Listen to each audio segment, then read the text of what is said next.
Jeffrey is like the male version of the women who hate all men. He hates all women. He was given a choice to be better or to be bitter, and he chose to be bitter. Jeffrey jacks off to the girls who rejected him on Instagram. Those sluts, I hate them. They can't say no to me. They have to sleep with me. I don't care if that's someone's sister or daughter. I know, I'll send her a dick pic. That'll work. It doesn't work. Jeffrey is the type of guy who constantly sends abusive messages to your girlfriend or your sister. Don't be like Jeffrey. When I was a little younger, I never thought about the green or red flags to look out for. I'm not gonna lie, I just didn't have standards. I had been quite unattractive and awkward around girls that when I finally started to attract some women, I jumped straight in. But this is a huge problem that a lot of guys face. You have to have respect for yourself. I'd literally fall in love with girls that I just met from nightclubs and dirty university student parties. Let me describe these parties to you, these student parties, just so you know what kind of girl I was meeting as well as what kind of guy I was. You get to the student house at 10 p.m. and the girl who invited you hugs you. Okay, so far so good. You enter the kitchen and there's around 12 people here. Straight away you see a white guy smelling his keys.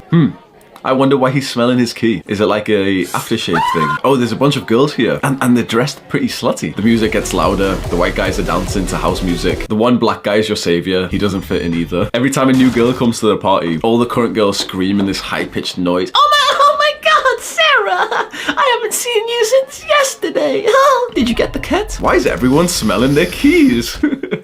And then you hear it.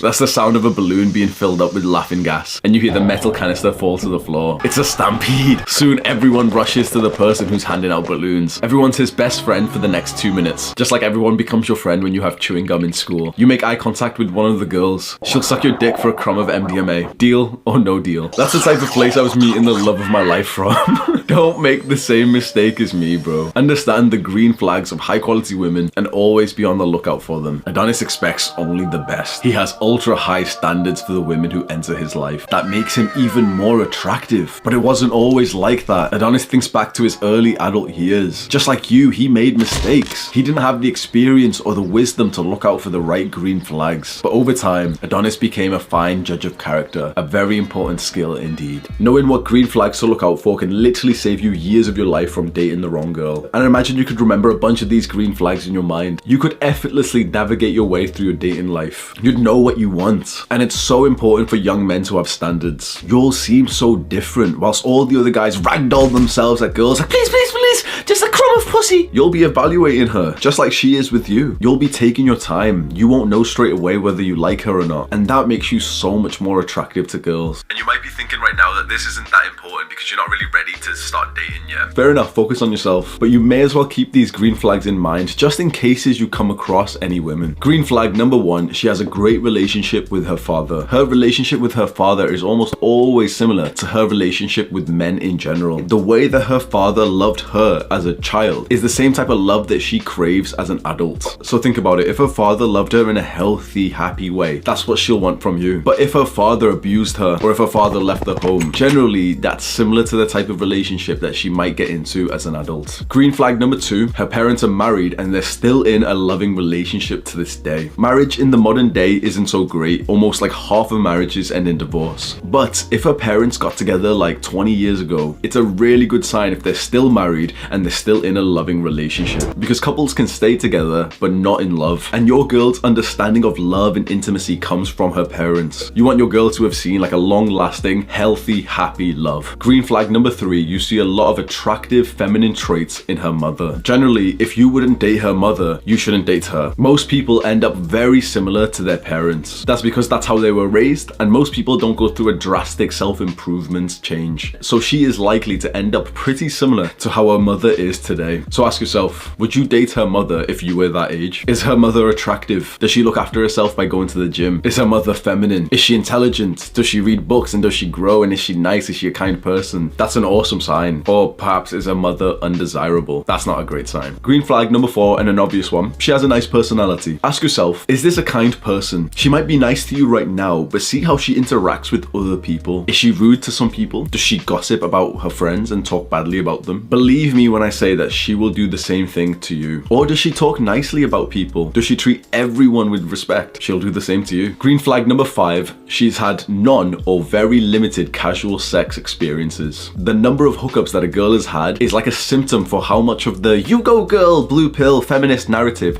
has went inside of her. Most men find that unattractive in a serious relationship, and her high body count literally increases her likelihood to cheat on you or to split up. If she's had a very limited amount of casual sex experiences like hookups and one-night stands, it shows that she's good at delaying gratification. Also that she's unlikely to have spent a lot of time in like the low quality, like sex orientated places like Tinder and nightclubs, or those student parties that we just talked about. Generally, if she has a low amount of hookups, she's probably come from a pretty good family with great values. Green flag number 6, she has high quality friends. If her friends genuinely seem like good girls, that's a huge benefit. Sometimes you'll date a girl and it seems like her friends are almost like a threat to your relationship because they're always trying to like encourage her to do bad habits. She of course has to be very similar to her friends to be friends with them. If her friends are educated with great values, that's an awesome sign. If they seem like low quality party girls who take a lot of drugs and they gossip and they're quite rude and they cheat on their boyfriends, what does that say about your girl? Mwah.